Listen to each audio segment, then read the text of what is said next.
बिस्मिल्लाहिर्रहमानिर्रहीम अस्सलामुअलैकुम नहमदुहु व नसल्ली अला रसूलिहिल करीम सल्लल्लाहु अलैहि व आलिहि वसल्लम।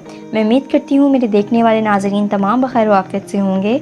आज मैं आपकी खिदमत में एक नई रेसिपी के साथ हाजिर हुई हूँ। आज मैं आप लोगों के साथ शेयर करने जा रही हूँ only 3 ingredient chocolate pastry at home. Main ingredient मैंने यहाँ पर ओरियो बिस्किट्स का इस्तेमाल किया है। अब मैं ओरियो बिस्किट्स में से वाइट क्रीम को सेपरेट कर रही हूँ। वाइट क्रीम सेपरेट में कर चुकी हूँ। ग्राइंडर की मदद से मैं एक फ़ाइन सा ड्राई मिक्सचर जो है वो ओरियो बिस्किट का बना लूँगी। यहाँ पर मैंने चॉकलेट जो है वो अलग कर रखी थी। यहाँ पर मेरे पास ड्राई फाइन सा पेस्ट जो है वो ओरियो बिस्किट्स का बन चुका है। तो चलिए अब हम इसका मिक्सचर तैयार करते हैं। अब मैं यहाँ पर 1 टीस्पून ले रही हूँ बेकिंग पाउडर। तमाम ड्राई इंग्रेडिएंट्स को जो हम यहाँ पर मिक्स कर लेंगे। यहाँ पे बेकिंग पाउडर लिया है और ओरियो बिस्किट का जो मिक्सचर था, जो ग्राइंड किया हुआ मिक्सचर था वो है। अच्छे से मैंने इसे मिक्स कर लिया हुआ है। अब मैं हाफ़ कप जो है वो दूध का इस्तेमाल करूँगी। हाफ़ कप दूध को मैं ग्रेजुअली इसके अंदर ऐड करूँगी थोड़ा थोड़ा और अच्छे से इसको मिक्स कर लूँगी। दूध को मैं यहाँ पर थोड़ा थोड़ा इस्तेमाल कर रही हूँ, इकट्ठा नहीं डालेंगे ताकि हम अच्छे से एक फ़ाइन सा पेस्ट बना लें इसका। अब मैं इसे अच्छे से बीट करूँगी जब तक कि इसका मिक्सचर जो है वो यकजान नहीं हो जाता।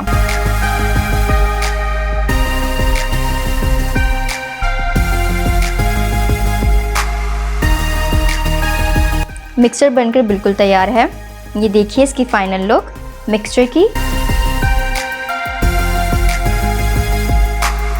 अब मैंने एक पैन ले लिया है, उसे मैंने ग्रीस कर लिया है घी से, ऑयल से, आप जिससे मर्ज़ी के चाहें कर सकते हैं। मैं मिक्सचर जो है वो इसके अंदर उंडेल रही हूँ और फिर मैं इसे सेट करूँगी।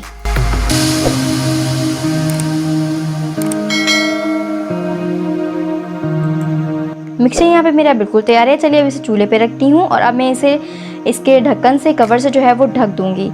अब मैं इसे यहाँ पे बेक करूँगी 10 से 8 मिनट के लिए। और यहाँ पे मेरे पास मौजूद है वाइट चॉकलेट जो कि ओरियो बिस्किट्स में से मैंने रिमूव करके रखी थी। मैं इन्हें अच्छे से चम्मच की मदद से हल करूँगी। अब मैं इसके अंदर ऐड करने जा रही हूँ 2 टेबलस्पून दूध के।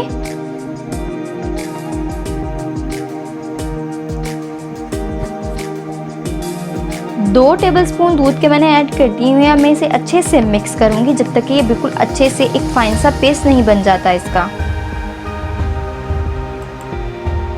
मैंने यहाँ पे इसको 5 मिनट के लिए बीट किया है। 5 मिनट के बाद बीट करने पर इसकी सिचुएशन इस तरह की है।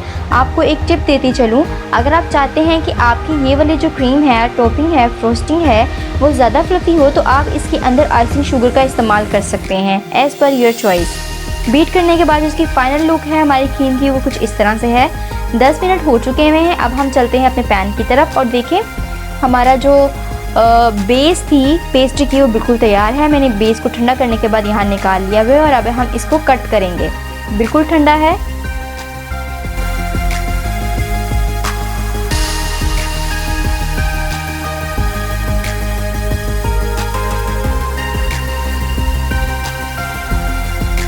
ये देखें माशाल्लाह कितनी प्यारी इसकी लुक आई और इतना अच्छा स्मूथ सा, और विदिन 8 to 10 मिनट्स ये बिल्कुल पक कर तैयार है।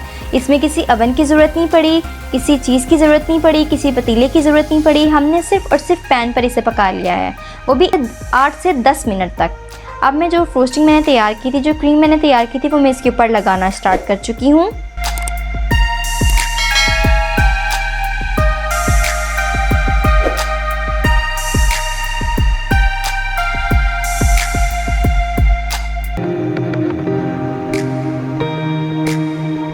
देखिए हमारी फाइनल पेस्ट्री बनकर तैयार है। मैंने इसके ऊपर स्प्रिंकल कर दिए थे चॉकलेट्स और मैं थोड़ा से इसके ही ओरियो के पीसेस पे स्प्रिंकल कर रही हूँ। तो फाइनली हमारी जो रेसिपी है वो रेडी है। मिलती हूँ आपसे नई रेसिपी में। अपना ख्याल रखिएगा। अल्लाह हाफिज़।